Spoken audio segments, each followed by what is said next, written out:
Alberte é enxeñeiro de montes pola Universidade de Santiago de Compostela, estudou na Escola Politécnica Superior de Lugo, é un exalumno,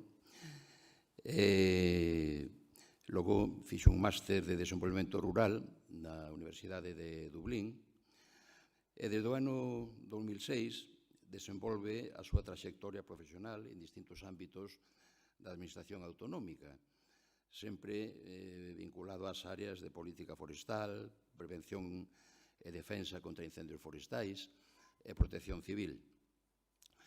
Na actualidade, como subdirector xeral de Recursos Forestais, coordina accións de planificación, ordenación e impulso de xestión sostible nos montes galegos.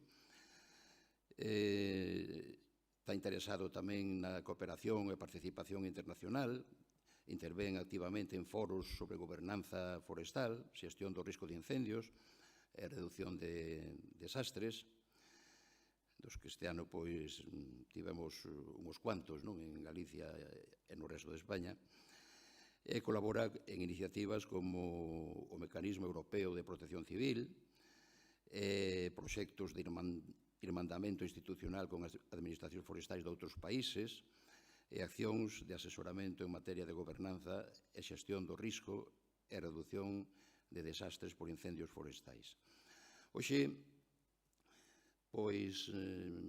dado que a temática central destas xornadas é o sector forestal galego, retos, fortalezas e debilidades e o papel das frondosas, eu penso que non podía faltar esta conferencia sobre a estrategia para o fomento da xestión activa das masas de frondosas en Galicia, que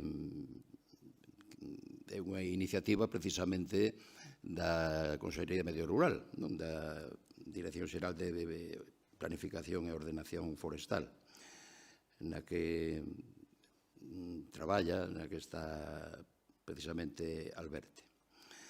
El nos vai a falar desa estrategia e das iniciativas e incentivos que actualmente se están poñendo en marcha ou veñen xa funcionando sobre as frondosas, non tanto sobre o Inventario Forestal Continuo de Galicia nos dá unhas cifras de 600.000 hectáreas de frondosas. Temos masas de rexeneración natural, algunhas plantacións, e desde a Consellería, desde a Dirección Xeral de Montes, vamos chamar, se incentiva un pouco a aplicación de silvicultura, a esas masas de rexeneración, e tamén a creación a través de plantación de novas masas ou de novas plantacións de frondosas. Así que lle damos a palabra a Alberte. Moitas gracias pola presentación, profesor. Como el mencionou, foi un alumno do profesor Rigueiro. Estou encantado de estar hoxe aquí, de ter esta oportunidade para falar un pouco das frondosas en general de política forestal en Galicia. Como se mencionou, un pouco a miña ponencia de hoxe vai a versar principalmente sobre a estrategia para o fomento da xestión activa das masas de frondosas en Galicia, que é un documento que foi elaborado recentemente, foi publicado ano pasado, que é este documento que está a disposición de todos vostedes na páxina da Consellería de Medio Rural. É un documento derivado do Plan Forestal de Galicia, que marca, entre outras, que a Xunta vai a facer estrategias, digamos, especializadas en grupos de especies. Por exemplo, este sería a segunda estrategia. A primeira versa sobre o castiñeiro, e está en preparación outra sobre as coníferas, que están de moita actualidade por dúas cousas, pola polos datos recentes que temos do Inventario Forestal Continuo de Galicia e tamén por un problema fitosanitario que é derivado dos fungos que conocemos como bandas, as bandas vermella e a banda marrón. Pero, hoxe do que vamos a falar é da estrategia para o fomento da xestión activa das masas de frondosas. Un pouco a miña intervención vai a recorrer estes puntos. Vou a tratar de poñer un pouco de luz sobre o contexto e a motivación da estrategia da xestión activa das masas de frondosas. Logo, vou a falar máis en detalle deste documento de planificación e logo vamos a ir un pouco a cuestións máis concretas como poden ser as ferramentas que actualmente está poñendo en marcha a Xunta de Galicia para implementar esta estrategia e máis en concreto a política en materia de agrupacións forestais de xestión conxunta, que logo entraremos máis en detalle. E, por último, faremos un pouco un resumen cas conclusións e os aspectos clave que eu considero que se deben ter en conta no ámbito da estrategia das frondosas. O contexto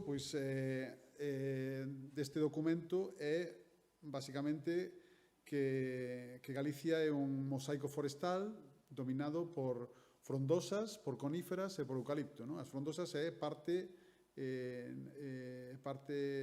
fundamental da paisaxe de Galicia. Históricamente teñen sido un tipo de ecosistema que dou sustento desde tempos moi antigos a poboación e é un tipo de bosque moi querido en Galicia, que en comparación quizás co de coníferas e eucaliptos é, digamos, unha das nosas señas de identidade, as fragas e os soutos e calquer tipo de bosque que teña que ver cas frondosas. Tamén hai que falar do valor ambiental, o económico e social das frondosas. As frondosas, a parte de ser parte da identidade de Galicia, tamén ten un potencial económico importante que vai a ser un pouco dos eixos vertebradores desta estrategia. Ver como, a parte de coidar estes bosques, como vamos a facer que sean, de alguna forma, sostibles económicamente. E, por suposto, o valor ambiental que sempre se supón cando traballamos con ecosistemas. Esta estrategia, como xa mencionei, encaixa dentro do Plan Forestal de Galicia, que é unha revisión do plan do 92, foi feito público no ano 21, o plan, o documento de política forestal de consenso que temos que desenvolver hasta o ano 2040. Aí, entre outras cousas, se fala de que a Xunta debe ter un compromiso cas frondosas e un dos primeiros pasos que se debe dar é un pouco a estrategia a que vimos a falar hoxe. E, por suposto, calquera estrategia que teña que ver con a xestión sostible ten que ter en cuenta a mitigación do cambio climático e o desenvolvemento rural. Como ferramenta, a xestión activa das frondosas tamén debería ser unha ferramenta de desenvolvemento rural. Cal é o alcance da estrategia? Que especies son as que consideramos nas que debemos poñer o foco? Principalmente son, como vemos aquí en esta tabla, que é unha tabla extraída directamente do documento da estrategia forestal, son principalmente especies frondosas autóctonas, pero tamén hai algunha especie foránea debido ao seu interese productivo, non? Por exemplo, recentemente tuvemos unha xornada sobre este asunto, por exemplo, o chopo, non? Que ten, pois, a parte ten un interés productivo que pode ter un certo grado, un potencial en determinadas áreas de Galicia. Entonces, bueno, pues o profesor Regueiro seguro que podríanos explicar en detalle as características botánicas de cada unha e darnos unha clase magistral sobre cada unha destas especies, pero hoxe simplemente o que vamos a facer é poñelas aquí para ver pues que a estrategia as considera.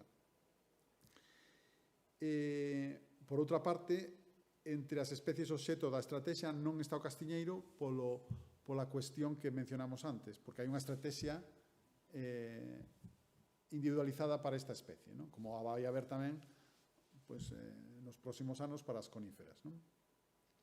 Esta estrategia se chama Programa Estratégico do Castiñeiro e da Castaña e foi publicada no 22, non? O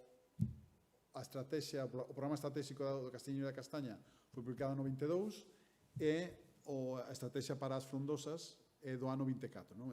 Probablemente entre os anos 26 e 27 teremos a que versa sobre coníferas. Que tipo de formacións están contempladas na estrategia? Pois tanto as naturais como as plantacións, por exemplo, para madeira de calidade, e tamén hábitats de bosque próximos, con pouca intervención do ser humano, non? Bueno, a estrategia, unha das primeiras, dos primeiros apartados, fai un estudio un pouco da situación, un diagnóstico da situación actual.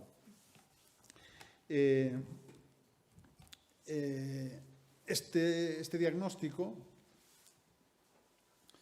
un dos principales puntos é un pouco falar de cal é a superficie que dedicada a frondosas en Galicia, non?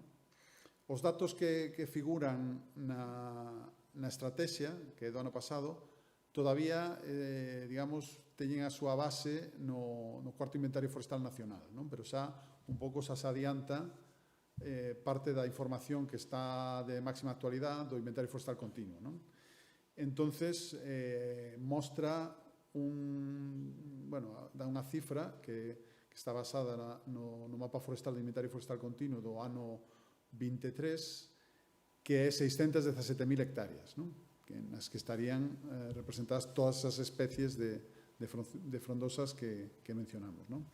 Na figura poden ver un pouco algunhas das imaxes que figuran na estrategia, non? Por exemplo, nesta parte superior vemos a distribución do carballo e do cerquiño, non? A esquerda, a súa, a ver, es que non me líe, a esquerda estaría a distribución do carballo, non? Que está, como poden ver, pois, con amplia distribución por toda Galicia, e na parte dereita estaría a distribución do cerquiño, do Quercus pyrenaica, que está máis concentrado na zona oriental de Galicia e tamén na parte sur, nas áreas un pouco que teñen unha influencia máis mediterránea e menos atlántica. Na parte inferior da figura temos a distribución do bidueiro e dos soutos en Galicia, dos soutos, e vemos como tamén hai un certo grado de complementariedade na distribución. O bidueiro está máis na parte norte e o xénero castanea estaría principalmente tamén nas comarcas orientais, aínda que se ven certo grado de distribución por toda Galicia, que ten que ver moitas veces con o que se pode chamar bosques plantados, con con plantacións probablemente recentes de castiñeiro, de castiñeiro híbrido, sobre todo na zona da costa e nas zonas con altitudes inferiores a 400 metros sobre o nivel do mar. Entonces, un pouco en síntesis, distribución por toda Galicia das frondosas, unha superficie importante, 617.000 hectáreas supoñen o 10% da superficie total de Galicia, que son 3 millóns de hectáreas, e importante recurso natural, económico e social, as frondosas, non? É algo que temos, bueno, logo entraremos un pouco máis en detalle, pero quizás a primeira impresión é que temos marxe de recorrido para mellorar a súa xestión. Predominan as parcelas pequenas, tamén isto é algo moi conocido, a problemática do minifundo en Galicia,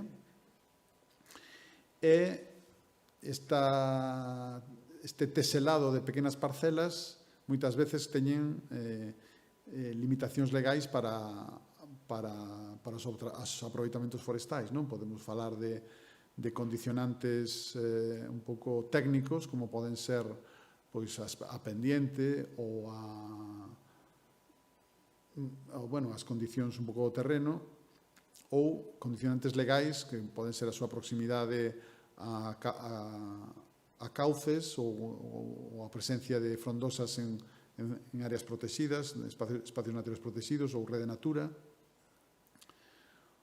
ou condicionantes que teñen que ver con patrimonio cultural, como pode ser pois, a existencia de mámoas ou a proximidade ao Camiño de Santiago. Non? Toda esa panopla de limitacións tamén vai, logo falaremos un pouco máis avanzada na ponencia, fai que as condicións para o seu aproveitamento teñan pois un certo grado de limitación. Non? O estado selvícola destas masas de frondosas é podemos calificar de heteroxéneo, no sentido de que pois, temos masas de masas que son directamente, que foron plantadas recentemente, hasta terrenos agrícolas abandonados onde non se fixo ningún tipo de xestión e temos unha variedade un pouco de fisionomía do arbolado pois moi diferente, non? Isto tamén vai a ser un hándicap á hora de plantexar unha estrategia para a xestión activa das frondosas. Falando dos aproveitamentos da situación actual, pois se están cortando da orden de 200.000 metros cúbicos anuais, e iso supón menos do 15% do crecemento anual destas masas. O sea, falamos de crecemento anual en volumen de madeira, non? Pois de todo o que crecen, según un pouco con datos do cuarto inventario forestal continuo, do cuarto inventario forestal nacional, solo estamos aproveitando ese 15% e hai marxe de mellora, non? Tamén podíamos mellorar digamos, facer que esa tasa de aproveitamento pois mellorase no sentido de levarnos ao que queremos chegar, que é esa silvicultura activa das masas de frondosas. Non? Entonces, un pouco as debilidades pois, que temos para a xestión destas masas vai a ser a fragmentación da propiedade, non? Ese minifundio do que falamos, que condiciona moito a xestión forestal en Galicia e, en principio, a baixa rentabilidade destas especies porque, desgraciadamente, non temos unha industria importante. Si temos iniciativas por toda Galicia, a mellor de empresas que son capaces de procesar este recurso, pero non temos unha industria, digamos, comparativamente coas coníferas que teña un tamaño pois para aumentar un pouco a taxa de de aproveitamento que mencionábamos antes, que era baixa, non? Un pouco reflexado con esta segunda debilidade, que é o limitado aproveitamento industrial destas masas, non? Deste arbolado. Que oportunidades, por darlle un aspecto máis propositivo a esta estrategia? Pois que, en xeral, en Europa, en todo o mundo, pois hai un importante incremento da demanda de madeira de calidade, non? E as frondosas, pois, é un grupo de especies que podemos levar hacia aí, hacia esa madeira de calidade. Tamén a oportunidade de ter xestionado o territorio e, polo tanto, facer fronte aos incendios forestales, non? Todo o que é non xestión é unha eiva para, ou quizás, por decirlo de outra forma, estamos facilitando pois que esas superficies sean susceptibles de ser recorridas polos incendios forestales, non? Entonces, loitar contra o abandono, facer silvicultura, ser un silvicultor activo, redunda en que na mellora un pouco da prevención de incendios forestales. En xeral, pois, no contexto climático de cambio climático que nos encontramos, pois, potenciar a contribuir ca nosa xestión ou ca mellora da silvicultura das frondosas en Galicia a contribuir á neutralidade carbónica, non? Todo o que, se utilizamos materiais renovables como a madeira, estamos contribuindo a minimizar a nosa huella de carbono, non? Entonces, en este contexto,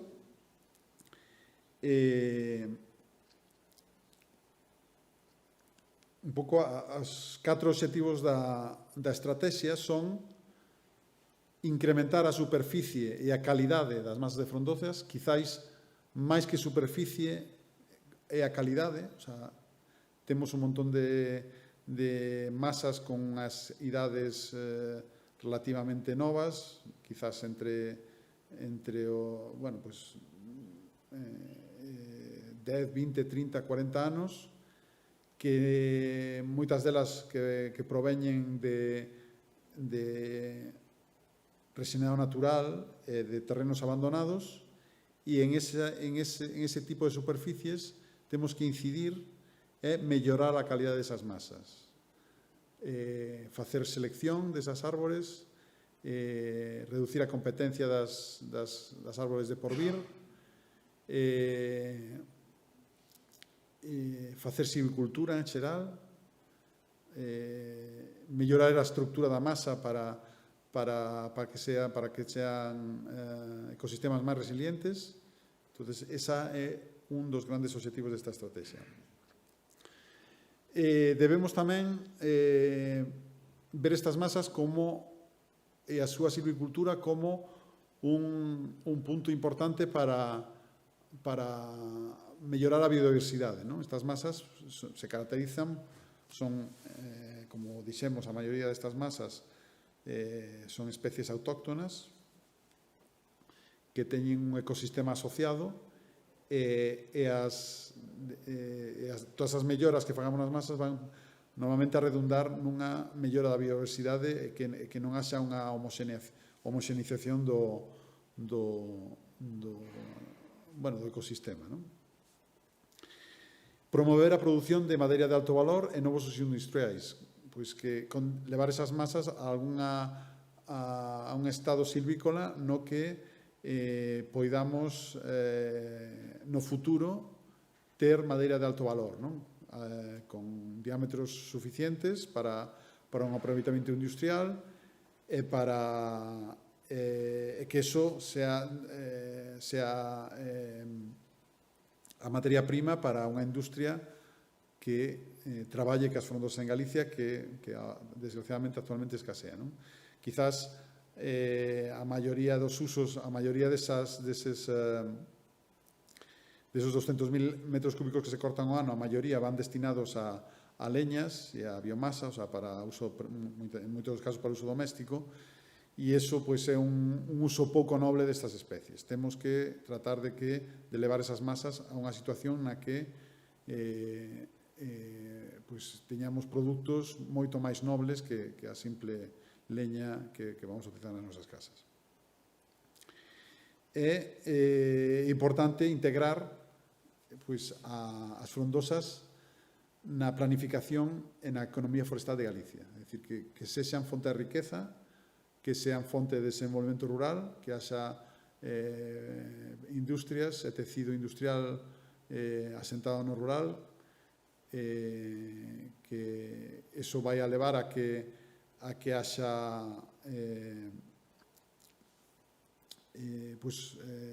iniciativas empresariais que non se poden deslocalizar, é dicir, se estamos utilizando madeira de forma local, eses transformadores non van poder irse a outro lado a facer esa transformación. Queremos que se queden aí, que utilicen os recursos de Galicia, non?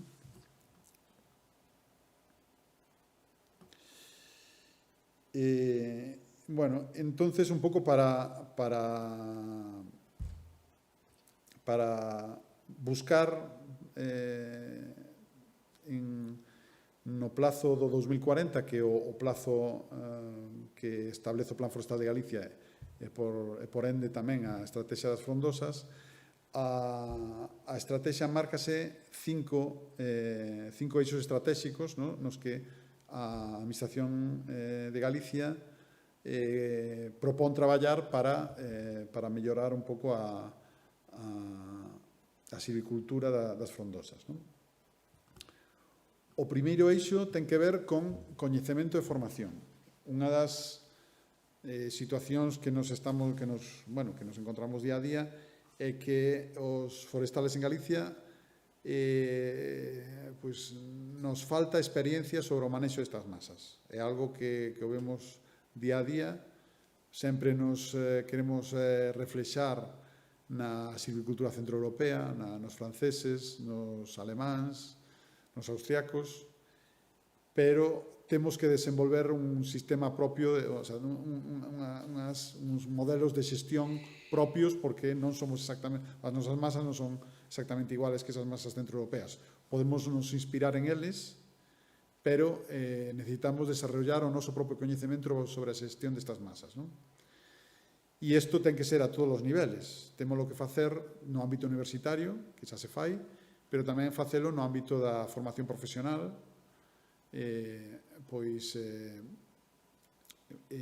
facendo que os futuros silvicultores poidan reconocer facilmente no monte, nunha fraga, cales son as árbores de porvir, como temos que fomentar esas árboles, que tipo de xestión temos que facer aí, que tipo de cortas, non van a ser as cortas, lógicamente, que estamos acostumbrados en outras especies, en outros grupos de especies, como son as coníferas ou as frondosas. Temos que levar esta unha silvicultura basada en montes irregulares, no que vamos a ter masas nas que temos arbolado de diferentes idades. Todo isto é algo que non sabemos na teoría, pero que temos que poñer en práctica masivamente en todo o territorio, nesas 617.000 hectáreas. E iso require moita transferencia de coñecemento e moita experiencia, poñerse a traballar en estas masas, non? Algunha experiencia se ten feito, por exemplo, aquí cerca, en Labio, a Escola Politécnica Superior, en colaboración tamén ca Xunta de Galicia, se puxo en marcha un marteloscopio, non? Que isto, por exemplo, por explicalo así de forma sinxela, é unha especie de zona de prácticas no que os estudiantes poden de alguna forma, sin ter que, evidentemente, sin ter que aplicar aproveitamentos forestales, poden poñer en práctica esos coñecementos de selección de arbolado en detalle en esa parcela, non? Son parcela, esta parcela en concreto é unha parcela de en torno a 1 hectárea na que cada árbore está identificada. Se fixo un estudio tamén moi detallado de desarbolado, non? De diámetros, de alturas, de exactamente onde está posicionado en esa parcela de 1 hectárea. Eso está acompañado dunha aplicación informática que está vinculada con modelos silvícolas, non?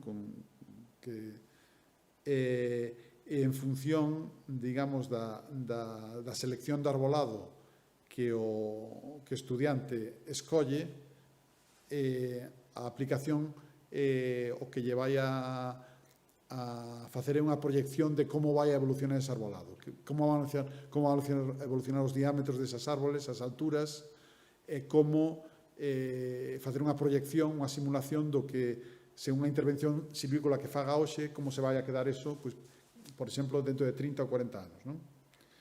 É un exercicio moi importante porque permite, digamos, de forma sinxela, facer probas e poñer en práctica esos coñecementos que estudiamos na carreira ou que podemos aprender ou que se pudieran aprender en ciclos de FP sobre marcaxe de árboles, cales que árboles son os que se van a aproveitar, si corto este e deixo este outro, como vai a evolucionar este segundo.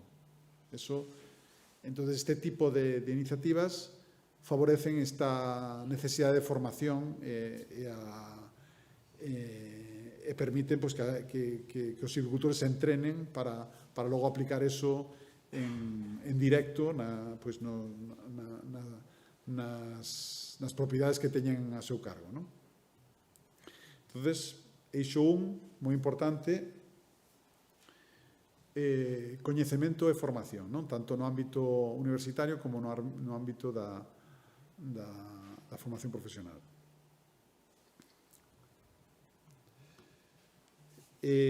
O eixo 2 da estrategia fala de mellora xenética e dos materiais forestais de reproducción. E, por suposto, tamén conservación de recursos xenéticos. Un pouco por diferenciar, este eixo ten como dúas patas principales. Unha temos unha base xenética en Galicia, por exemplo, de carballo. Vamos a seleccionar os mellores xenotipos para que no futuro teñamos árboles máis adaptados, por exemplo, ao cambio climático ou ás pragas e ás enfermidades, ou que respondan a algún tipo de criterio industrial para o seu uso, por exemplo, para serrado. Iso por unha parte, se está traballando en eso, e por outra parte, tamén debemos conservar esa base xenética, ter representación de todo ese abano de carballeiras que podemos, que habrá un gradiente desde as provincias de Lugo e Ourense ata a costa, de diferentes adaptacións do carballo a diferentes tipoloxías de clima ou de solo. Pois eso tamén temos ter unha representación desa base xenética para o caso en que teñamos algún tipo de problema no futuro, por exemplo, derivado do cambio climático, poidamos, polo menos, ter unha representación desa base xenética que temos actualmente. Entonces, pois, neste ámbito, evidentemente, ten moito que ver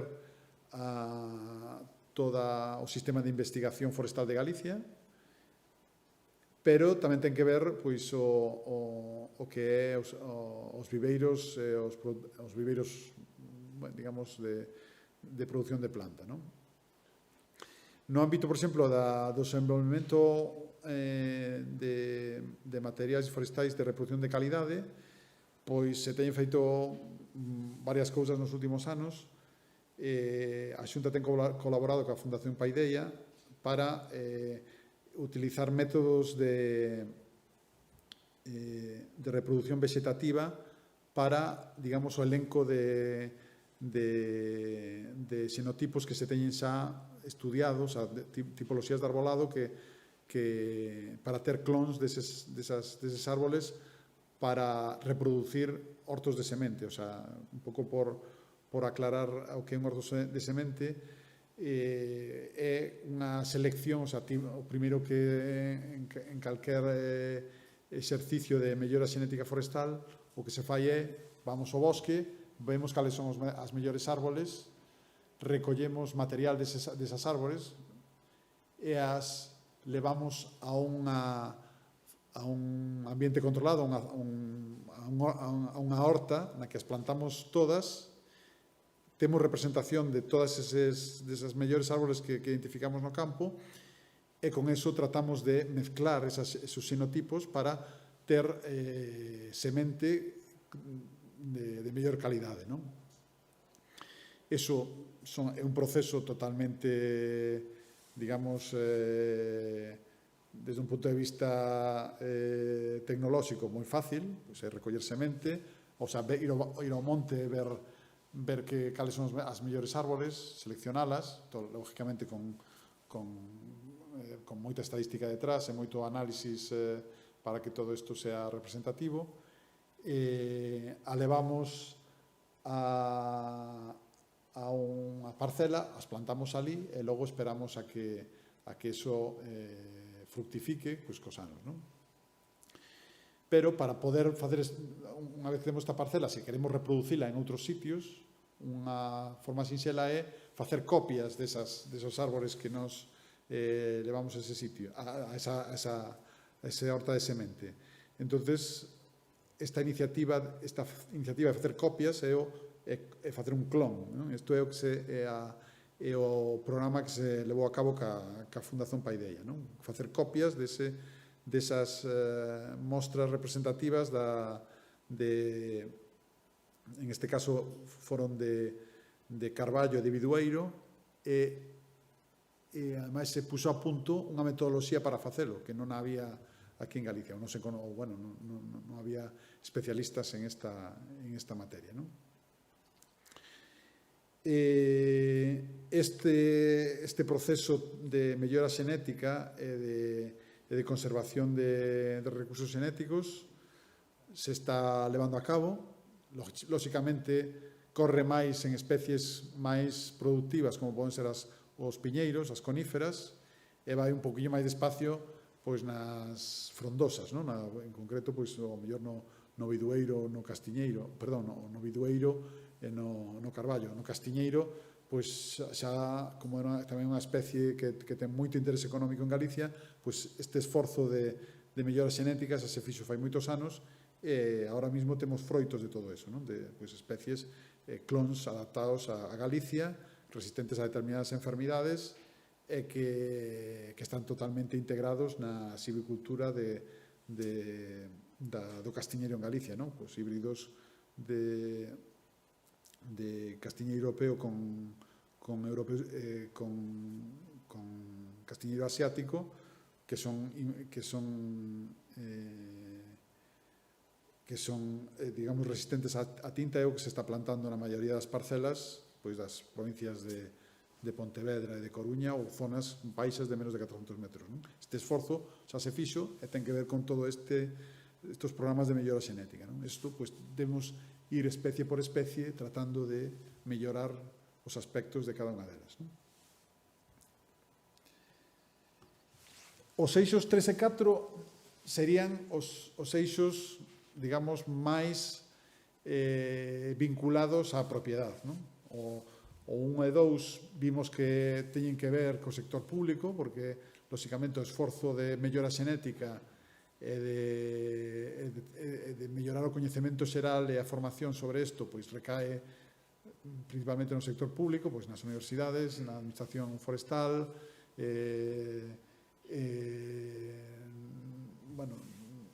nos recursos educativos en xeral, pero a parte dos eixos 3 e 4, que xa se basa en xestión activa, ten que ver con que os propietarios de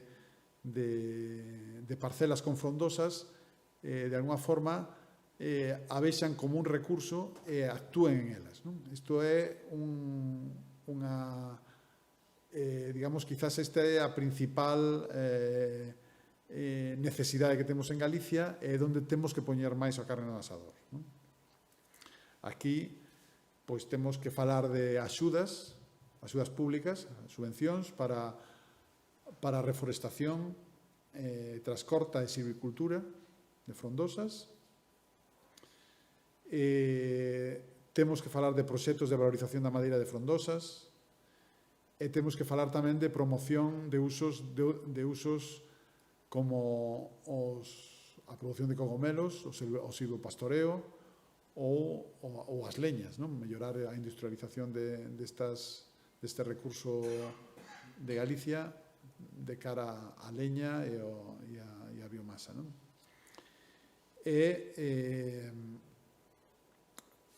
Tamén un pouco unha das ferramentas que se poden utilizar é este rexistro de masas de frondosas autóctonas, que se puxo en marcha fai uns anos, unha iniciativa para que os propietarios forestales teñen un recoñecemento por parte da Xunta de que son xestores de masas de frondosas.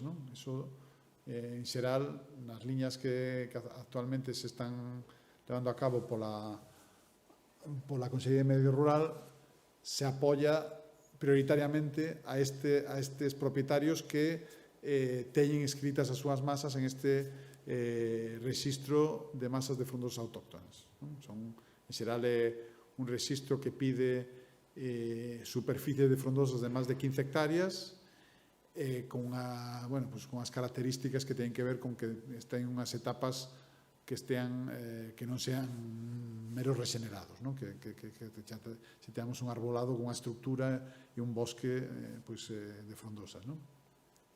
Este rexistro actualmente, non me sei o dato de memoria, pero creo que poñía aquí, eran en torno a 4.000 hectáreas, aquí, non quero dicir unha mentira, sí, 4.100 hectáreas, e vai medrando pouco a pouco. É un síntoma de que hai propietarios que están interesados nas súas masas e que queren xestionalas activamente. É unha boa oportunidade para empezar por aquí, para logo, se alguén da sala necesita ou ten unha iniciativa de poñer en marcha, ten algunha parcela ou ten algunha superficie con frondosas, quizás o ideal sería asociarse cos seus veciños ou cos seus tratar de empezar por inscribila en este rexistro de masas de frondosas autóctonas. Entonces, un pouco por cerrar esta parte dos eixes 3 e 4, de dinamización dos aproveitamentos e a xestión activa, o que se pretende é a parte de aproveitamentos. Aquí non estamos falando solo de madeira, tamén queremos falar de outros aproveitamentos do bosque, como mencionábamos aí, silvopastoreo, cogomelos, por exemplo. Pero que fagamos, que teñamos un plan para ese monte e que o apliquemos. Esa é a idea detrás de xestor activo. O sea, o plan pode ser un documento moi complexo, como pode ser un proxecto de ordenación, pero tamén pode ser algo moito máis sinxelo como os modelos silvícolas, que son como pequenas recetas que din que eu me adiro a elas, as leo e digo isto me parece ben, e me apunto aquí na Xunta, me comprometo ca Xunta ou ca Administración Forestal a aplicar este tipo de itinerario silvícola. Cando vou a facer podas, cando vou a facer intervencións de disminución da densidade, que tipo de produtos ao final, que tipo de produtos de aquí quero sacar, quero dedicar isto solo a aspectos medioambientais, os quero dedicar tamén á produción de cogumelos, quero producir madeira de alta calidade, quero producir simplemente quero ter unha produción pequena de leñas. Entonces, iso é o que chamamos modelos silvícolas, non? Ese sería a receta, e o silvicultor activo sería a persona que aplica eses modelos silvícolas, esa receta, ese itinerario, e o ten claro, non? Entonces, aquí é onde temos máis marxe de mellora. Aquí é onde temos que incidir, non? Por iso, logo falaremos das ferramentas que pon en marcha a Xunta para mellorar esta xestión activa das masas de frondosas.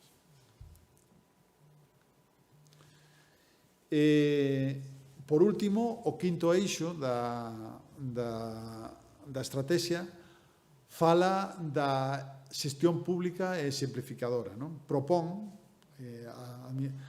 a Administración, o Consello de Medio Rural ten profesionais que saben de silvicultura, entonces ten superficies que xestiona a través desos convenios e consorcios principalmente con comunidades de montes veciñas e Mancomún.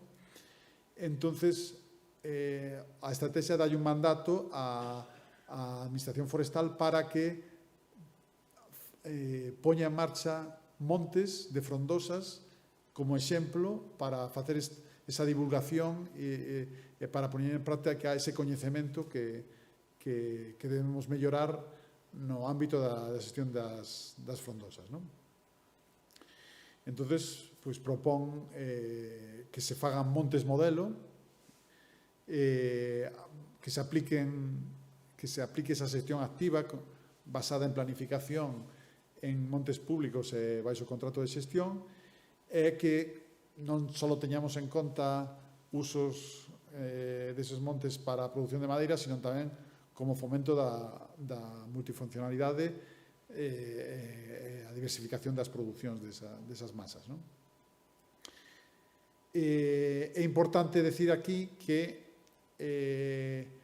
leva xa, un tempo en tramitación un contrato de xestión pública que quere vir a sustituir aos antigos convenios e consorcios que tiña a Administración Forestal cos propietarios,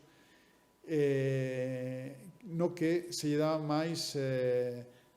moito peso á xestión das frondosas. O sea, o futuro contrato vai a enfocarse principalmente a Xunta vai un pouco a asinar este tipo de contratos con propietarios que teñan montes con frondosas ou con unha presencia significativa de frondosas, porque é donde, desde o punto de vista público, debemos incidir. O sea, as outras especies, máis ou menos, pues hai un sector privado forte que as está apoiando, non? Por exemplo, as coníferas, dentro cos seus problemas e cas súas situacións agora derivadas de problemas fitosanitarios, pero hai un sector detrás sector privado que inviste en elas. O sea, hai propietarios privados que plantan pino e, lógicamente, nada que decirse do eucalipto, que é un sector que totalmente, lógicamente, financiado con financiación privada, non?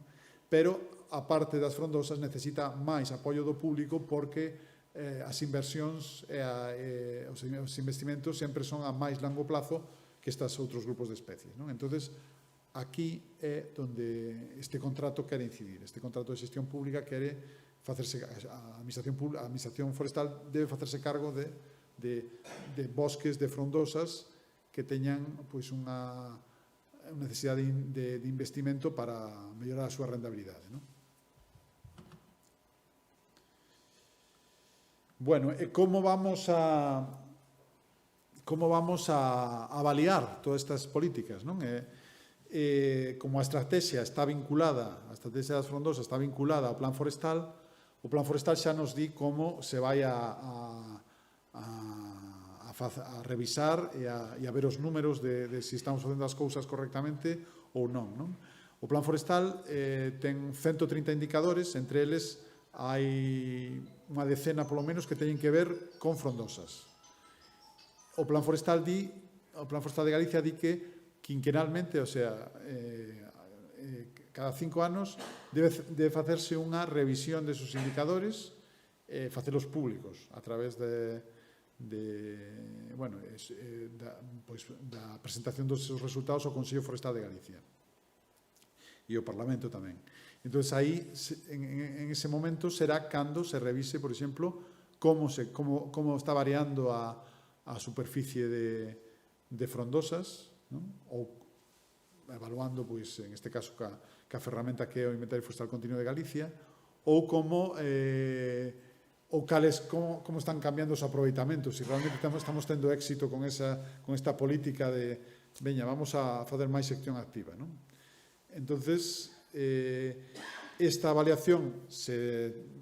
primeira avaliación se vai a facer durante o ano que ven, durante o ano 2026, e non se vai limitar só ás frondosas, van a ser esos 130 indicadores que menciona o Plan Forestal. Bueno, marco un pouco de axudas e subvencións que actualmente se están implementando. Existen actualmente dúas líneas principais de investimento, non? Que son, por unha parte, as axudas á silvicultura e despois hai outra política xa, digamos, a punto de novedosa, ademais, outra política de axudas que é as axudas á reforestación transcorta. Históricamente, hubo dúas líneas de inversión potentes pola Consellería de Medio Rural, unha que tiña que ver ca silvicultura, que lógicamente non só abarca as frondosas, tamén traballa cas coníferas, pero, digamos, con neste período operativo da política agraria común se está poñendo en marcha unha nova línea que é a reforestación transcorta, que antes non había. Antes se axudaba a forestación de terras non agrícolas, as primeiras forestacións de terras non agrícolas, pero o ano que ven, si todo vai ben, habrá unha convocatoria de reforestación transcorte. E aí teñen cabida, lógicamente, as frondosas, non? Vai haber axudas para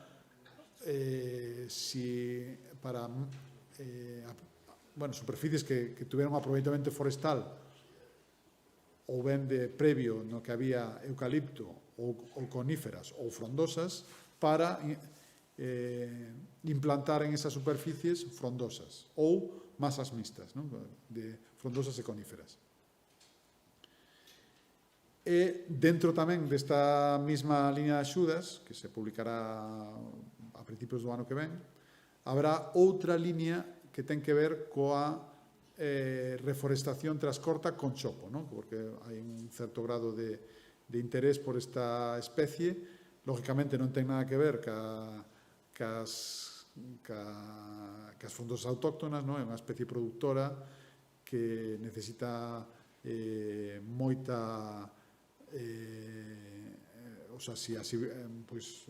falando en términos de silvicultura activo, pois silvicultoras moito máis activos que as plantacións de chopo que con unha masa de frondosas autóctona. E hai un certo interés tamén para diversificar un pouco as especies productivas que ahora mismo están centradas nas coníferas e no eucalipto, non? Buscar outras alternativas que non sexan esas dúas grupos de especies. E por último, estarían as axudas á forestación, que esas son as axudas clásicas de forestación, de primeira forestación, e que cada vez van a ter menos importancia porque, bueno, pois un pouco a idea detrás do Plan Forestal e da política forestal en Galicia é que non necesitamos ter máis masas máis superficie nova de arbolado, o que necesitamos é coidar o que hai. Con coidar o que hai, coidalo ben, creo que se somos capaces de mellorar a silvicultura das frondosas, mellorar tamén a parte fitosanitaria das coníferas, regular correctamente o eucalipto, pois estaremos facendo unha política forestal fantástica, non? Pero sempre hai que, con unha perspectiva de anos, non? Isto non se fai da noite á mañá. E un pouco por acabar con esta diapositiva, falar da parte da silvicultura de frondosas, que dentro da silvicultura de frondosas, desas liñas de silvicultura, hai tamén unha parte específica para o castiñeiro, non? Como especie fundamental tamén nos aproveitamentos e na silvicultura en Galicia, non? Aí hai dúas líneas, hai unha de plantación de silvicultura en novos soutos, e hai outra línea de rehabilitación de soutos vellos de castaño. Esa é unha convocatoria que xa ten recorrido do ano pasado, e este ano vai a volver a haber outra unha convocatoria nos mesmos términos con as mesmas liñas, coníferas, frondosas e as dúas liñas de castiñeiro. E, estos son as axudas de investimento, non? O que vai ao territorio directamente, pero quería aproveitar a oportunidade para falar dun tema que é clave, que é transversal, pero, lógicamente, tamén ten que ver ca mellora, ca silvicultura activa das frondosas, que é superar ese minifundio e ir a unha silvicultura máis cooperativa na que os propietarios forestales poñan un proxecto en común e o apliquen, non? E o éxito deste documento e o éxito do Plan Forestal de Galicia está íntimamente relacionado con que superemos ou de alguna forma seamos capaces de dar algún tipo de solución ao minifundio e a estrutura de propiedades. Se non conseguimos cambiar esta dinámica, vamos a ter máis difícil lograr os objetivos que nos estamos propoñendo, ao mellor co Plan Forestal de Galicia ou que esta estrexa das frondosas, non? É unha pedra filosofal para a silvicultura en Galicia, non? Acudir e mellorar o tamaño da xestión forestal en Galicia, non? Temos a sorte de ter os montes veciñais en Mancomún, pero nos queda unha parte moi importante do territorio que é propiedade privada romana, na que hai pequenos propietarios, e eses pequenos propietarios teñen que agruparse, teñen que cooperar e poñer proxectos en común. Que fai a Xunta? Isto sei que é polémico e parece a veces que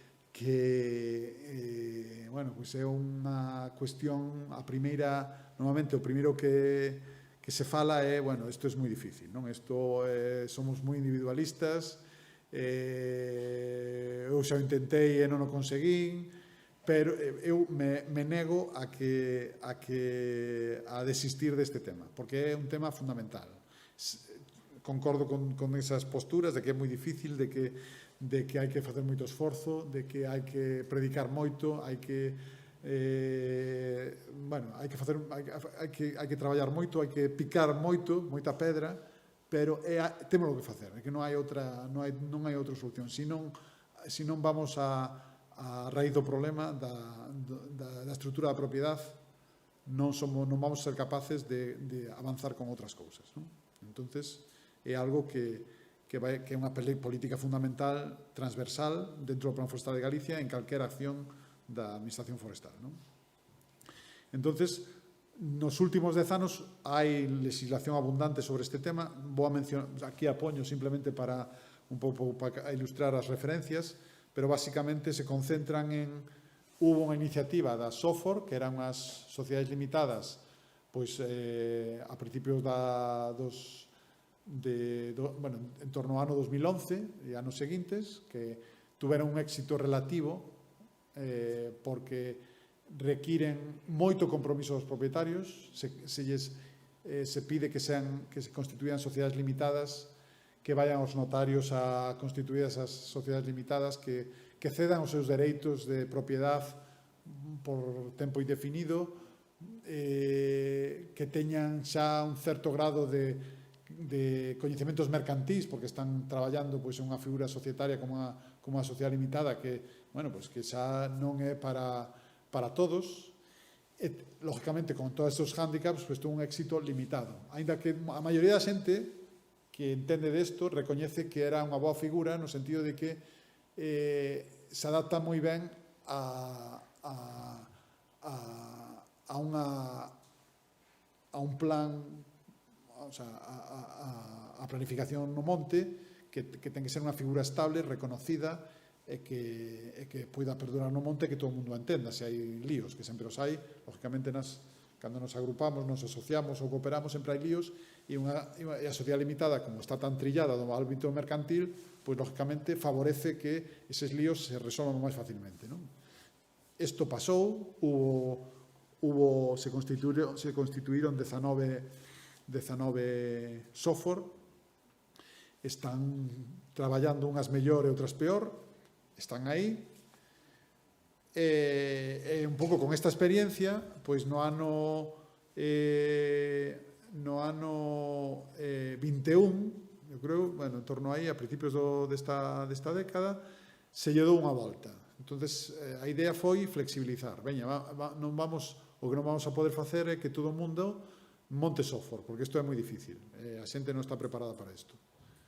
Vamos a intentalo con un enfoque basado en un proceso. Vamos a empezar por agrupacións sencillas, nas que vamos simplemente a poñernos de acordo pois xente da mesma parroquia ou do mesmo concello. Vamos a intentar, a través dunha asociación sin ánimo de lucro, que é unha cousa sencilla de constituir, non temos que ir ao notario, con facer uns estatutos, máis ou menos alguén que sepa que fan uns estatutos, se vai ao registro de asociación, se os inscriba e pida un NIF, con eso constituimos uns órganos sencilliños, unha asamblea, unha xunta directiva, e con eso vamos a empezar a traballar. Se hai alguén que dentro da parroquia que teña unha capacidade de unificar a xente, que sea capaz de poñer pequenos proxectos en marcha, pois vamos a confiar en esta persona. Esos son o que chamamos agrupacións básicas, que é unha forma sencilla de poñer en marcha un modelo de agrupación para logo empezar a crecer, e cando os propietarios teñan máis confianza mutua e teñan máis recorrido de traballo en común, podemos avanzar a algo máis en serio, que son as agrupacións territoriais, non?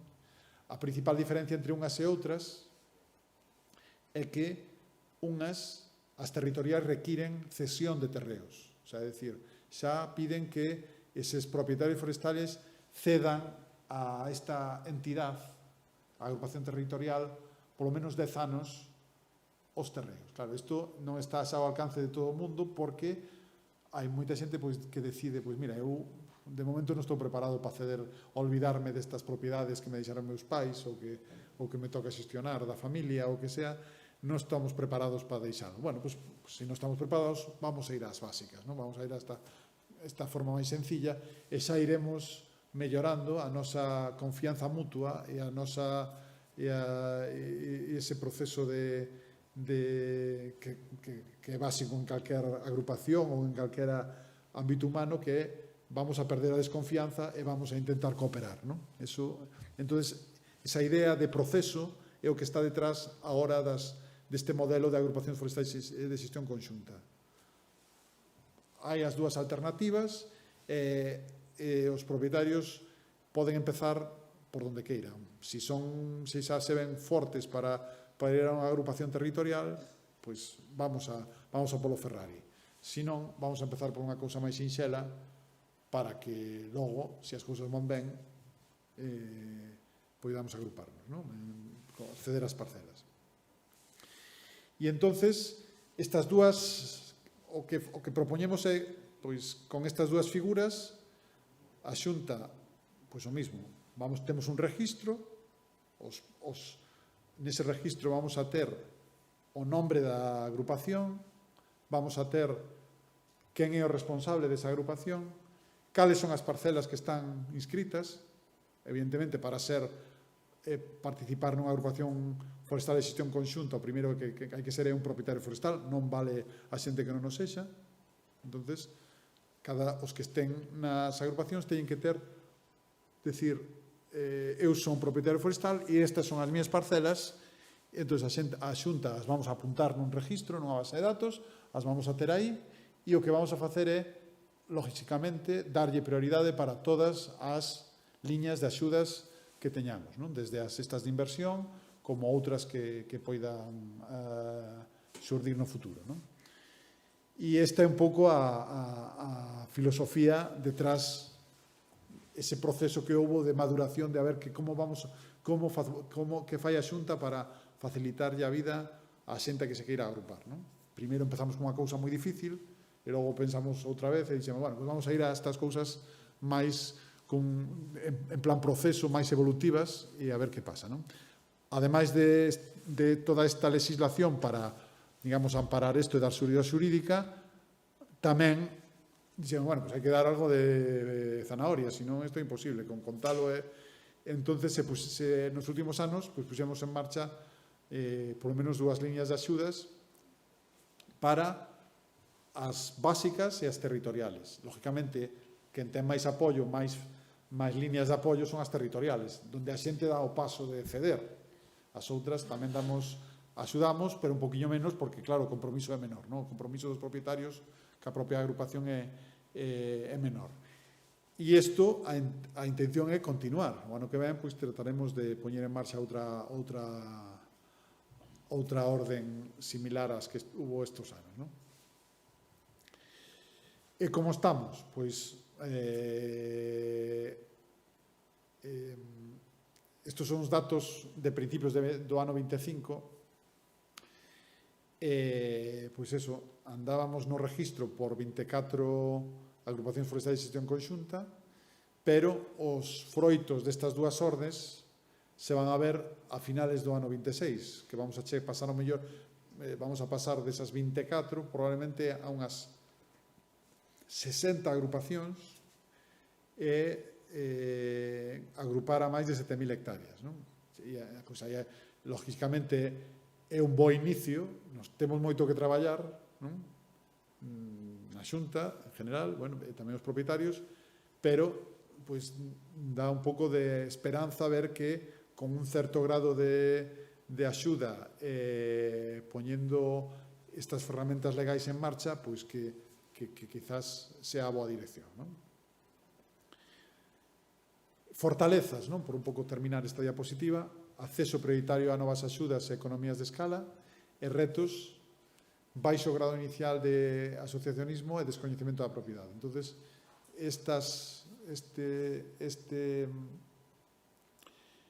esta política de agrupacións de forestais de xestión conxunta debe incidir en estas 2 cuestións, non? E, bueno, son as 8:10, vou a cerrar un pouco, eu creo que podemos estendernos un pouco máis nas preguntas e respostas, non? Agora, sí.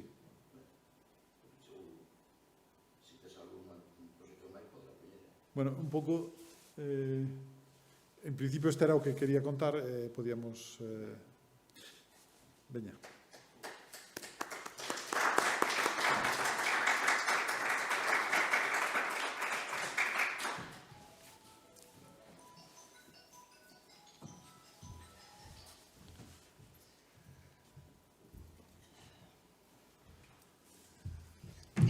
Bueno, pues agradecemoslle, Alberte, esta exposición interesante e tamén lle agradecemos que aceptara formar parte do profesorado desta edición das Xornadas Luisa Sorei. E pasamos ao turno de preguntas. Como sempre, os que nos están seguindo a través do YouTube do Servicio Audiovisuais da Diputación de Lugo poden facer as súas preguntas a través do chat, se desexan facelo. E aquí, pois, podemos tamén iniciar un coloquio, se alguén ten interés en preguntar algunha cousa.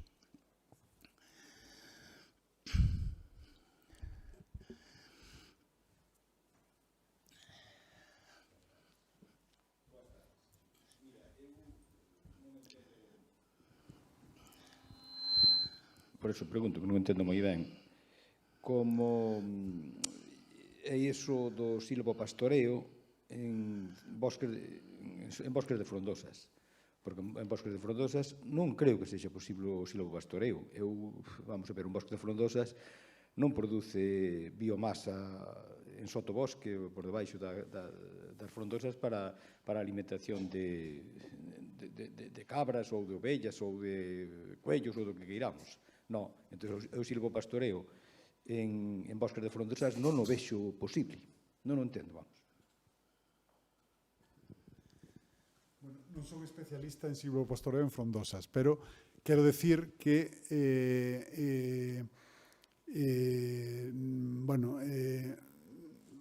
comparativamente, quizás non é lóxicamente non é o ecosistema que temos aquí en Galicia, pero as dehesas son un exemplo de silvopastoreo, non? É un problema, o tema, lóxicamente, de ter pasto debaixo de frondosas é un problema de densidade, de arbolado. Entonces, se queremos ter ese tipo de produción, temos que reducir moito a densidade, temos que chegar, pois, nas nosas carballeiras a unha situación na que se parezcan as dehesas, ou algo así, non? É un pouco, ese é o enfoque.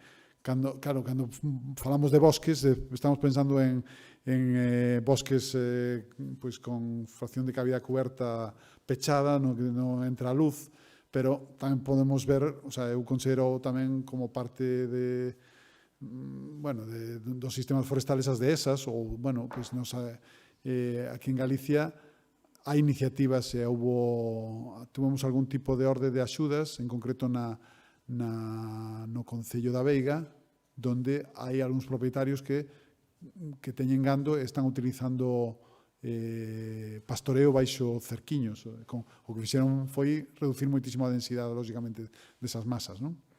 E ten un interés tamén, lóxicamente, paisaxístico, non? Ter ese tipo de masas. Pero, bueno, lógicamente non vai a ser o fuerte noso. Iso vai a ser, pois, en algúns sitios de Galicia e, lógicamente, con xente detrás que queira producir,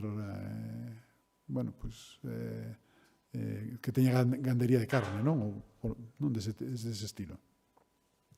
Non sei se contestei a pregunta.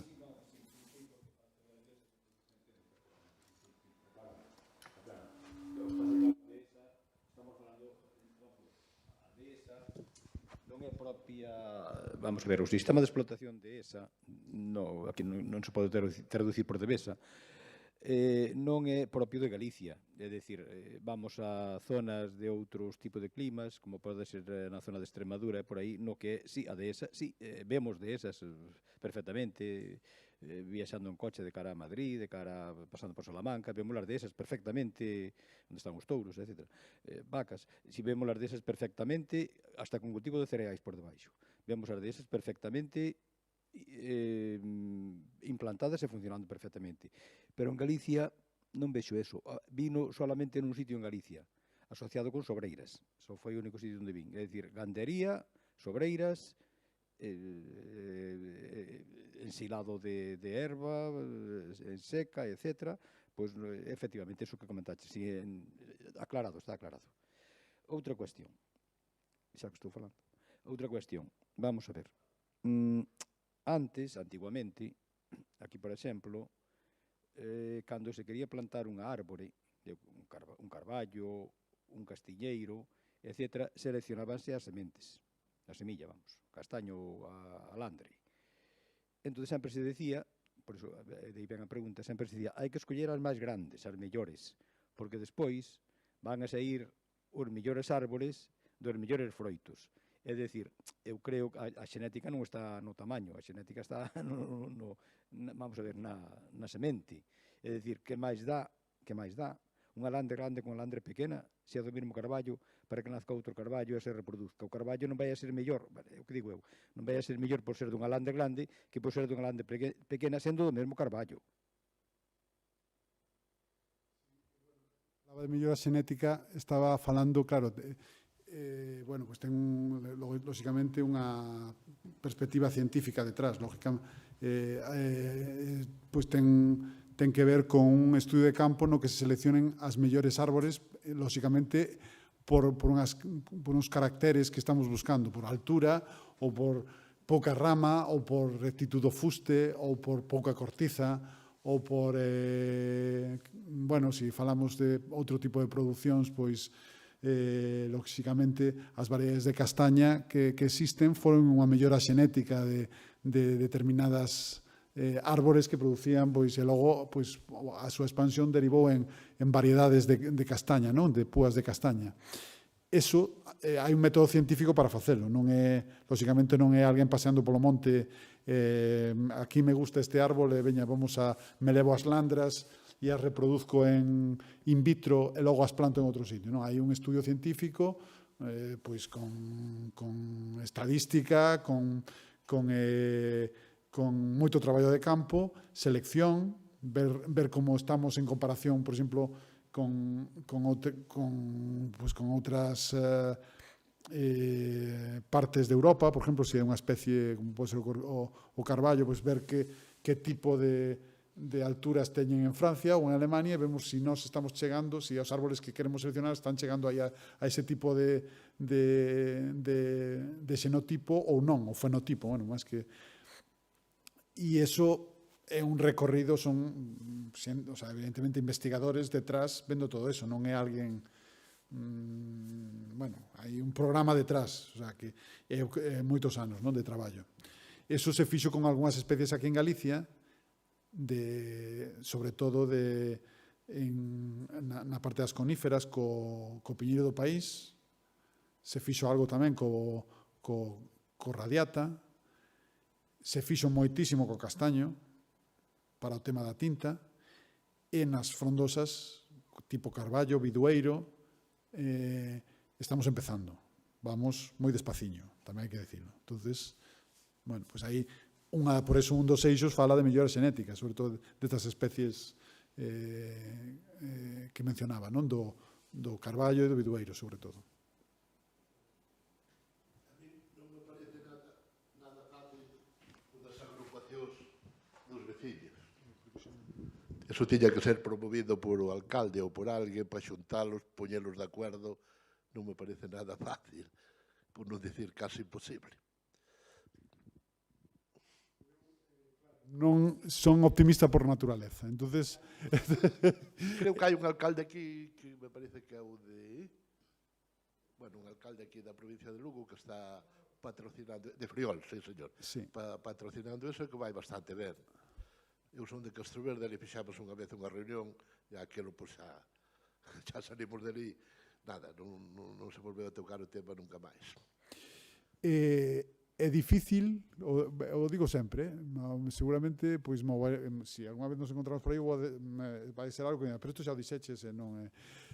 É difícil, pero non é imposible.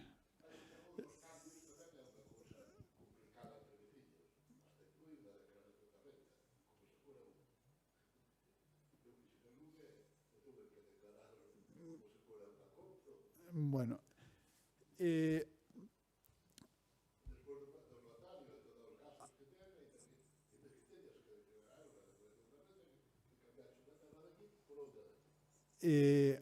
o tema, lógicamente, de reestruturación da propiedade, as permutas, todo isto, pois, ten moita dificultad porque entra o factor humano e o factor confianza entre as persoas, non? E iso, e cada vez hai menos, non? Pero o que hai que buscar é estrategias, eu aquí xa me vou a pasar á parte de que eu tamén non intento, xa, pois con familiares, amigos e cousas destas, non? Hai que pasar ás estrategias de ver como convenzo a esta persona para ponernos de acordo en algo. Entonces, se non, ao mellor, intentar facer unha reunión moi ambiciosa con todos os veciños do Concello é unha estrategia errónea. A mellor me teño que xuntar simplemente cos meus amigos que tomo os viños, que con esos máis ou menos algún deles son capaz de poñerme de acordo en algo. E se non consigo con esos, cos familiares, pois cos meus tíos, os meus primos, e non sei que, e vamos a empezar por xuntar os da familia e que teña un que fale en nombre de todos. E esas son as primeiras pasos que hai que dar, porque, claro, pasar de intentar facer unha agrupación forestal de xestión conxunta con xente que se conoce moi pouco, pois é moi difícil. Hai que ir por círculos de conocimiento. Empezar por os da familia, os irmáns, logo vamos aos primos e pouco máis. Se iso vai funcionando, e levamos varios anos e vemos que a cousa vai ben, xa virán outros que nos dirán, oi, logo non me podes coller as miñas. Ou ti pediches unha subvención para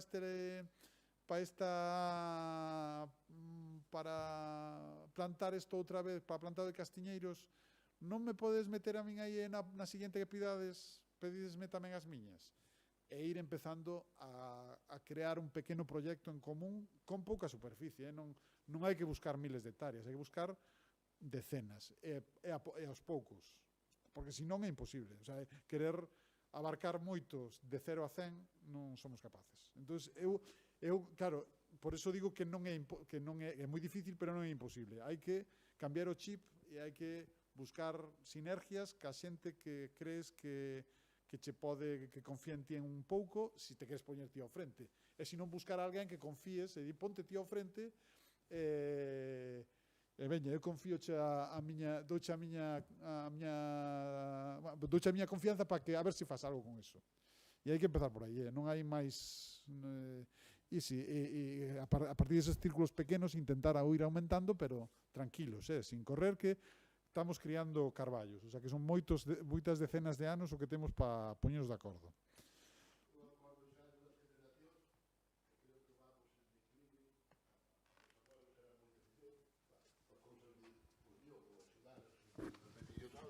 A dos pais xa baixou un pouco e a da hora, pois xa nem nos conocemos case.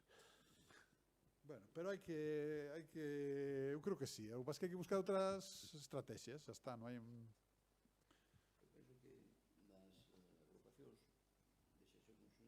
É moi importante que as que están poñéndose en marcha, estas primeiras, que funcionen ben.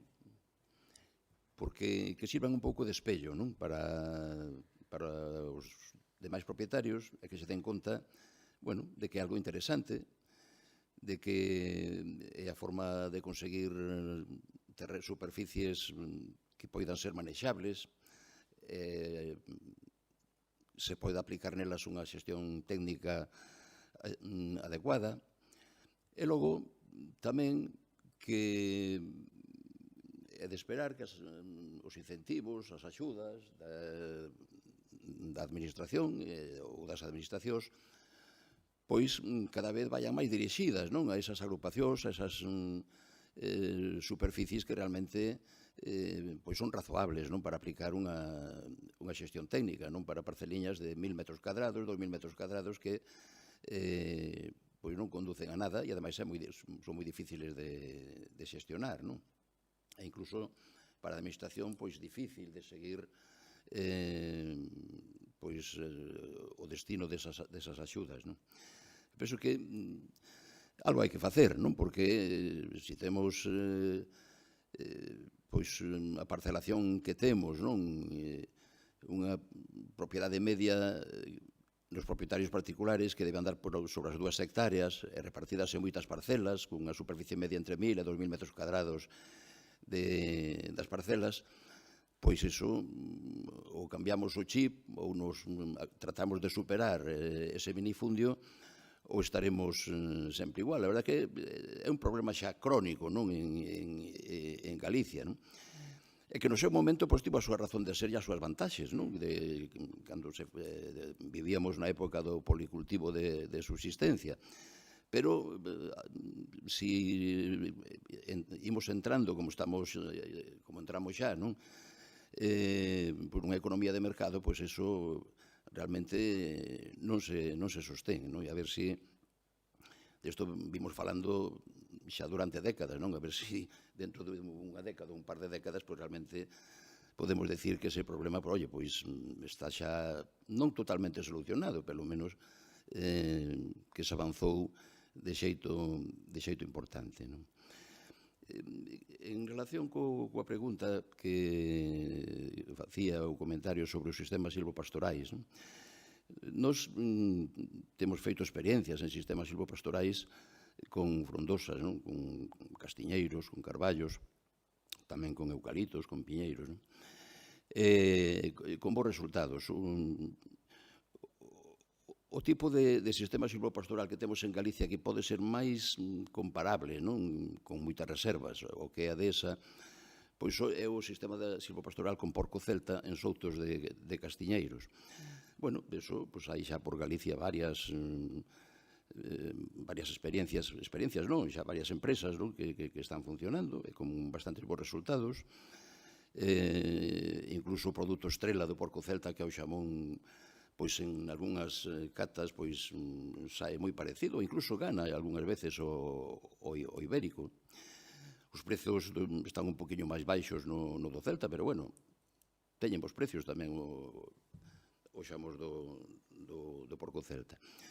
E ademais, non solamente se fan en soutros de castiñeiros e a mesturas de castiñeiros e carballos, porque se queremos ter a calidade óptima do xamón é moi importante que os porcos nos 2-3 últimos meses de ceba consuman castaña, non? A razón de 4 ou 5 kilos por animal e día, non? Porque iso proporciona o equilibrio óptimo entre os ácidos grasos, que é o que lle dá as boas características organolépticas ao xamón. Pero, vamos, en principio, eu penso que sistemas silvopastorais se poden establecer con calquer especie arbórea, non? Hai que ter en conta que, bueno, en función da idade, e tamén os animais que poden ser compatibles sin facerlle dano ao arboredo, estudiar ben as cargas gandeiras para evitar sobrepastoreo e infrapastoreo. Pero, bueno, eu penso que é posible, non? E se consigue, por unha parte, reducir o risco de incendios forestais, por outra parte, incrementar o rendemento engadindo a produción de madeira ou a produción de carne. É unha forma tamén de fixar poboación no rural, non? Mantendo pastores ou persoas que lógicamente, se hai animais, pois hai que ter unha vixiancia máis seguida, máis frecuente, que se somente temos arboredo para a produción de madeira. Pero, eu, lógicamente, son un defensor dos sistemas silvopastorais porque levo máis de 30 anos traballando con eles, investigando sobre eles. Alguna pregunta máis? Pasácheme. Aí ali.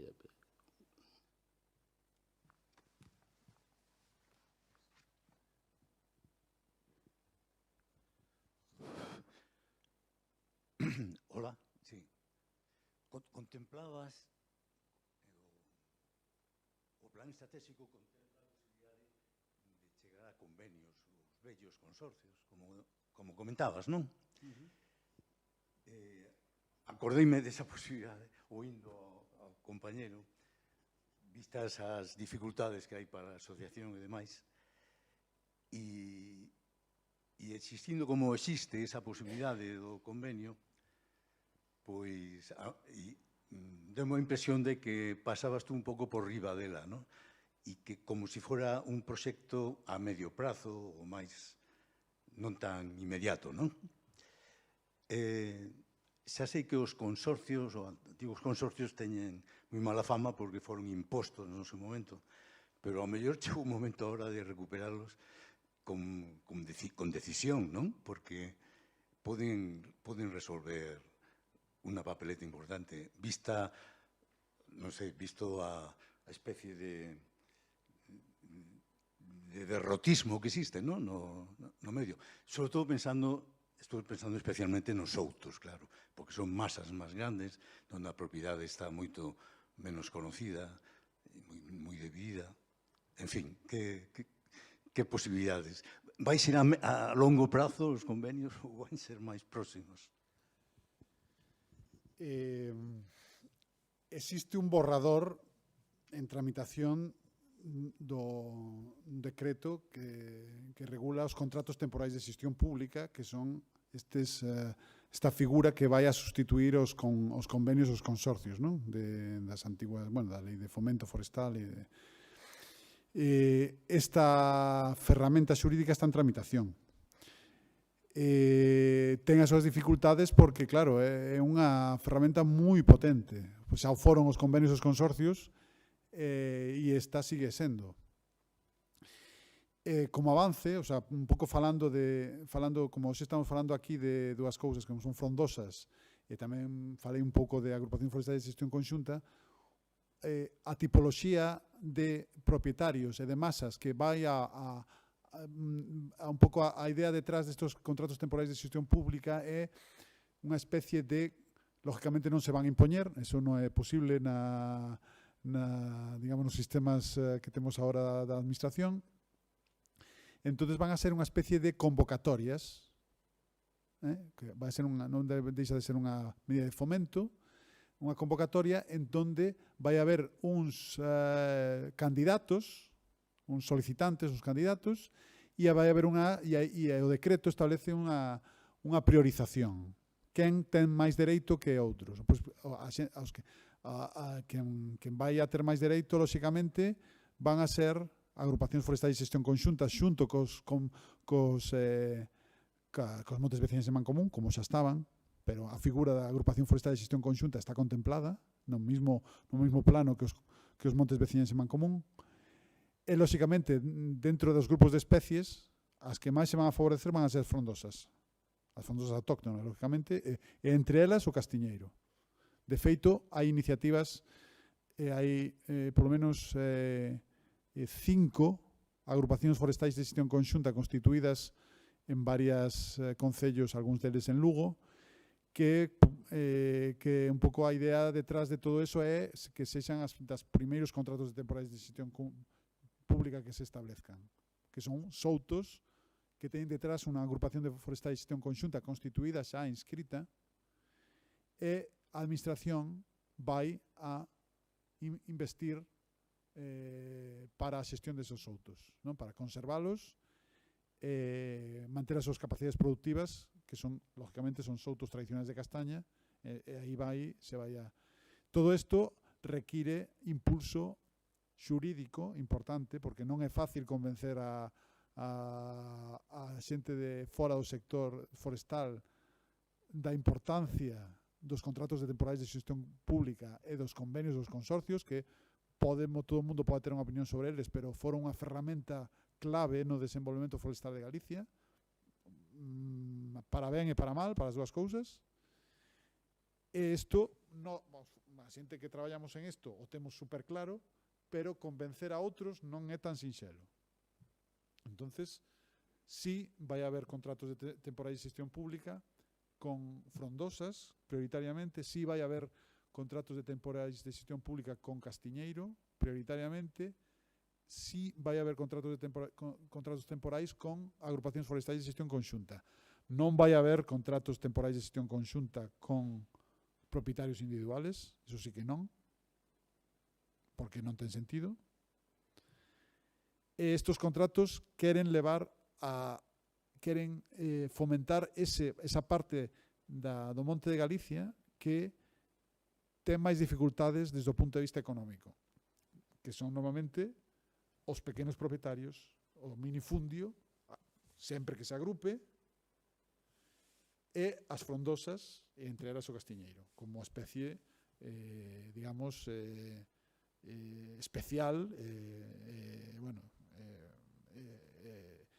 con unha política específica dentro da política forestal.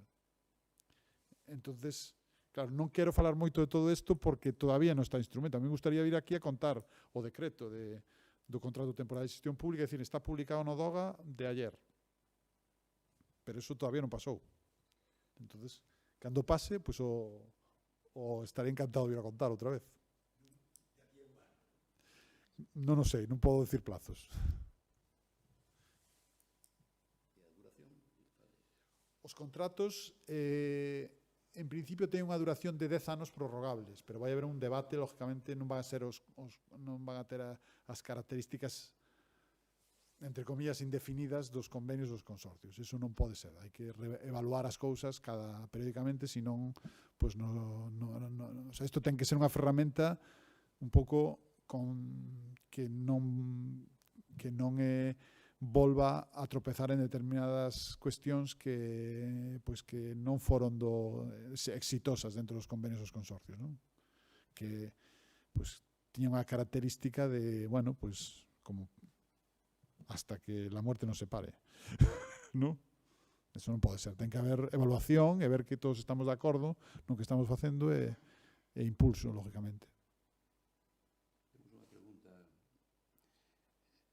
Pois, unha persoa que nos está seguindo online, dice, as agrupacións forestais básicas teñen que estar lindando entre sí ou poden estar en diferentes partes do territorio? Supoño que se refira ás parcelas que se agrupan. Sí, a resposta é que non teñen que colindar. O sea, poden as agrupacións básicas, nin as territoriais tampouco. Hai algunha restricción, pero en xeral non é obligatorio que sean coutos redondos. Poden ser, por eso falaba de que, quizás temos que facer máis proselitismo sobre isto, pero facer unha constitución dunha agrupación forestal de xestión conxunta básica é moi sinxelo. É coller aos propietarios cercanos do mesmo concello, poñernos de acordo, facer uns estatutos, facer unha asamblea e empezar a tirar xa. Mandarlle un listado de propietarios e de parcelas á Xunta. O sea, que é moi sencillo. E esas parcelas non teñen que colindar nin teñen que ser unha superficie moi grande. Quer decir, non hai restricción de superficie. O sea, con que sea 3 propietarios que poñen en común as súas parcelas, as que teñan, as que queiran eles, non teñen que ser todas, pois xa vale. No mesmo concello. Entonces, para empezar, hai que empezar por algo. Pois vamos a empezar por unha cousa sencilla. Non hai... O seguinte paso son as outras. As outras, as territoriales, lógicamente, teñen máis dificultades. Pero, respondendo á pregunta de telemática, que non fai falta que colinden as parcelas. De base territorial teñen que ter unha superficie mínima? A superficie mínima nas de base territorial son 10 hectáreas. Siguen sendo 10 hectáreas. Siguen sendo 10 hectáreas. Claro, hai 10 hectáreas e ten que haber unha cesión por parte dos propietarios á agrupación de 10 anos da xestión. Que iso, pois claro, aí já estamos falando de palabras maiores. Entonces, claro, a miña proposta sempre vamos a empezar por lo fácil. Despois xa, cando haxa alguén que se poña ao frente, que vexamos que ten un certo grado de sentido común, que vemos que ten un proxecto máis ou menos razonable, pois veña, pois se quere animar a pedir podemos, se nos animamos a deixar as nosas parcelas durante 10 anos, pois veña, e poñernos de acordo en como planificamos eso. Hai que decir, que vamos a facer estes 10 anos? Pois vamos a facer unhas podas, ou vamos a reforestar esta zona, ou vamos a cortar este arbolado, os ingresos, a ver se os hai, como repartimos, os gastos como repartimos, pero eso xa son palabras maiores, xa de... Vamos a empezar polas básicas. Máis preguntas? Bueno, o que estamos a ver aquí en Galicia é o problema das terras abandonadas. As terras abandonadas están aumentando moitísimo en concordancia co despoboamento rural. As aldeas estánse quedando, envellecen, terminan prácticamente morrendo. E iso significa, as mellores terras de cultivo que había, abandonadas. O que pasa cos paisanos, nesas terras abandonadas, ben sabemos o que queren facer. Ben o sabemos. Non queren saber nada de plantar frondosas, castiñeiros, etc. Queren outras árbores, que eu non vou dicir cales son, porque creo que o sabemos, nin siquiera cos ollos cerrados sabemos cales son. Entón, o primeiro que fan xa é intentar, pois, xuntarse, a veces veciños, e meter esas árbores invasoras aquí, e non queren saber nada de frondosas. Entón, claro, aí entramos nun tema que é político. Eu vexo que a política forestal da Xunta de Galicia é moi pobre. Falando claro, que vou falar claro. Porque os políticos que temos non nos vexo nada interesados polo que facedes vos. E supoño que están aí, teñen que manter eses departamentos nas consellerías, pero creo que eses departamentos nas consellerías lles importan un carallo, falando mal, que é unha palabra galega. Creo que lles importa nada. Entón, aquí o problema en Galicia o vexo non só minifundismo, non hai outros problemas tan complicados como a minifundismo. Son estes problemas, terras abandonadas, son os políticos pasotas de todo, etcétera, etcétera.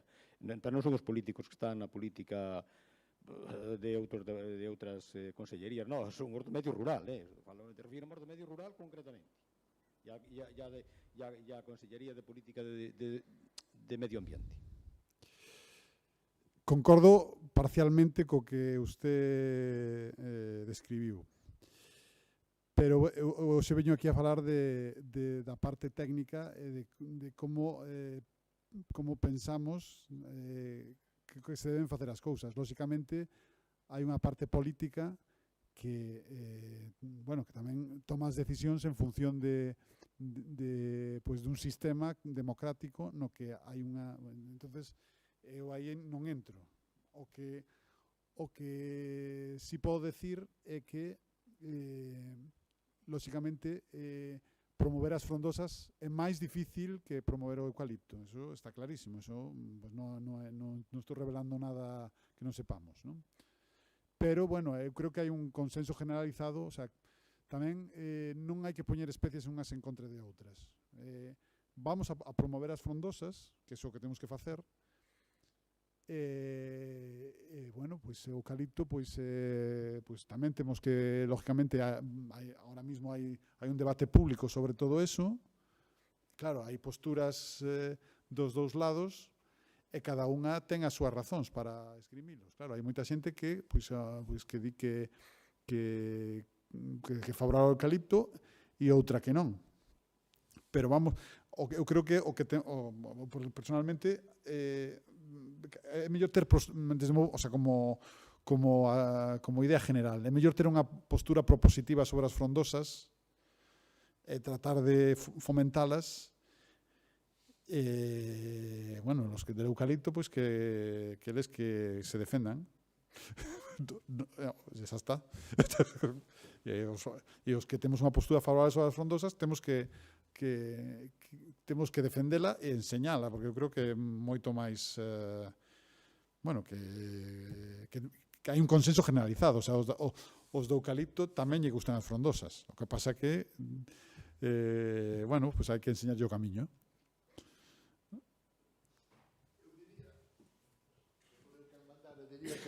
Que había que exigir ter algo de todo.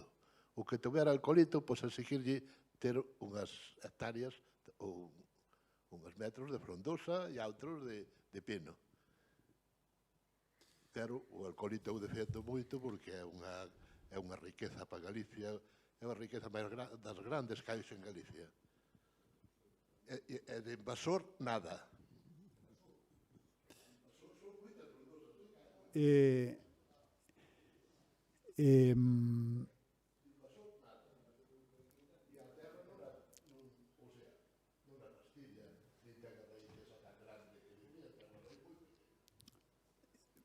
Eu creo que ahora mismo temos que circunscribir este debate a un debate parlamentario que de onde está. Vai haber unha proposta legislativa pois cos seus luces e as súas sombras, aí está. Vai a empezar a funcionar o 1 de xaneiro, porque lógicamente hai unha maioría política que a propuxo, e todo eso tamén se pode ir modulando, quero dicir que non se acaba el mundo el 1 de enero de 2026. Quero dicir que hai cousas que van... E hai tamén un documento moi importante, e aí está parte da clave da cuestión, que é o Plan Forestal de Galicia, que fala de como se ten que xestionar o eucalipto hasta 2040. E iso está escrito e hai un certo grado de consenso sobre como se ten que levar ese tema.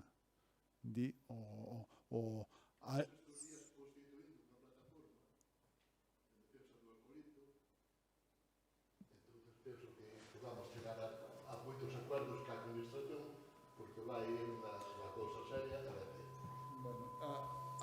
e os emplazo a todos a leer, creo que o punto 1 ou 3 do Plan Forestal de Galicia, e explica a folla de ruta do eucalipto hasta 2040. E iso, eu creo que hai un consenso sobre eso político, porque iso foi votado no Parlamento e con unha amplia maioría, máis importante, por arriba. A pesar de que non lle gusta moita xente que non ten ningún alcoholito. Claro, a mí non me gusta nada os alcoholitos, pero fica dos outros. Dice un amigo meu. Pero nos niñas gustan. Tengo que ir terminando. Hai unha pregunta máis no chat.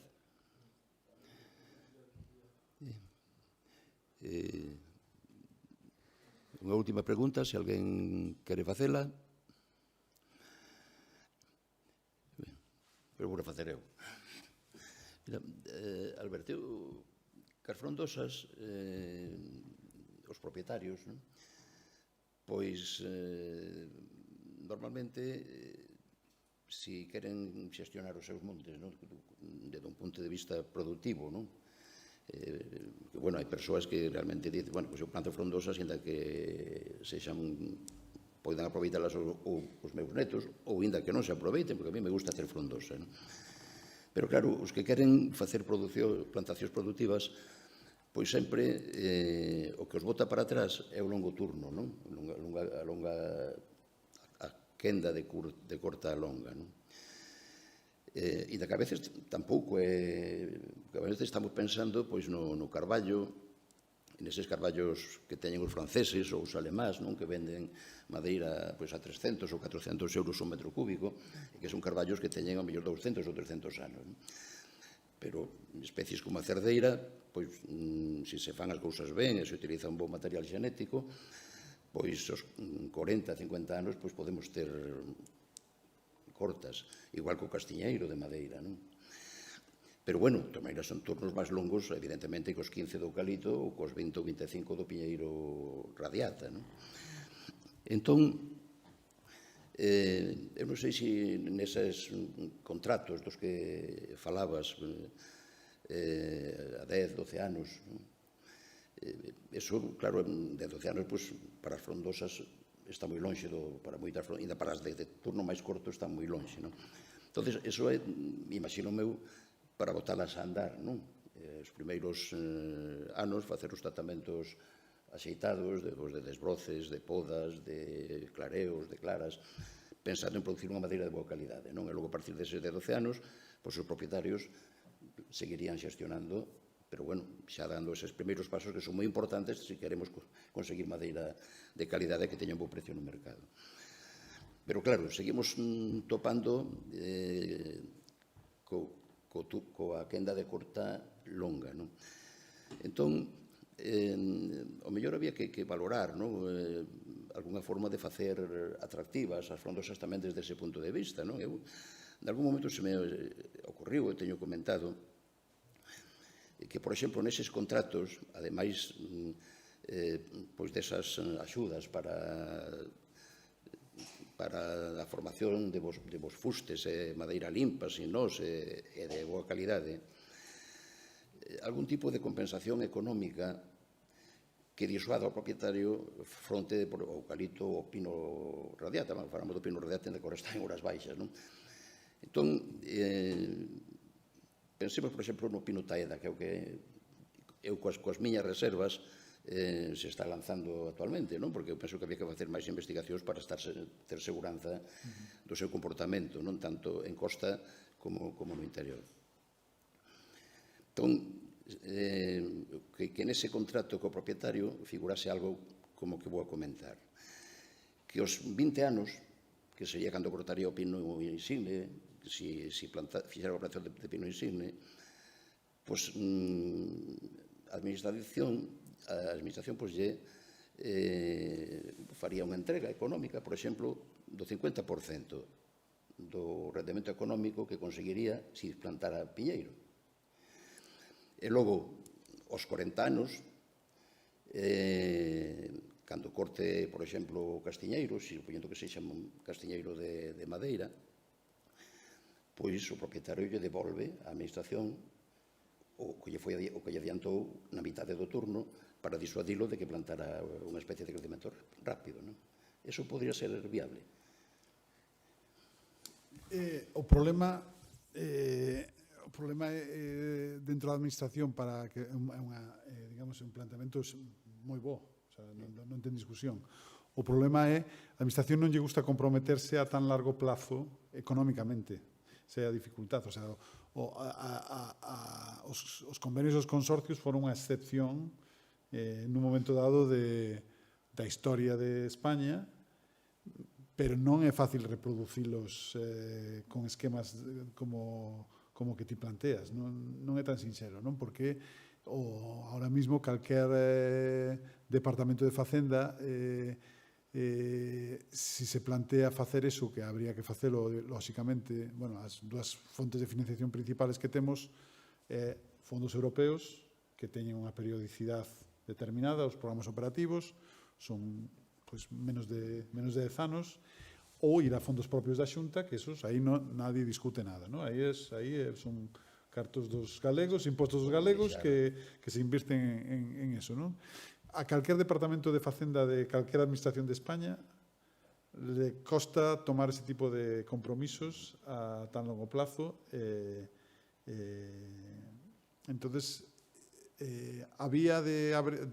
para poder abrir esa vía, temos que primeiro ir con algo como son os contratos de xestión pública que se parecen ao que había unha legislación anterior, tentar convencelos de que temos que actualizar esa legislación antigua, que temos que ter unha legislación propia de Galicia sobre contratos de fomento forestal, e logo aí, con esa vía, e con un fondo que ven asociado, que é moi importante, que hai uns fondos de mellora, con todo o tráfico económico que vai haber nesos contratos, aí vai haber uns fondos que, en principio,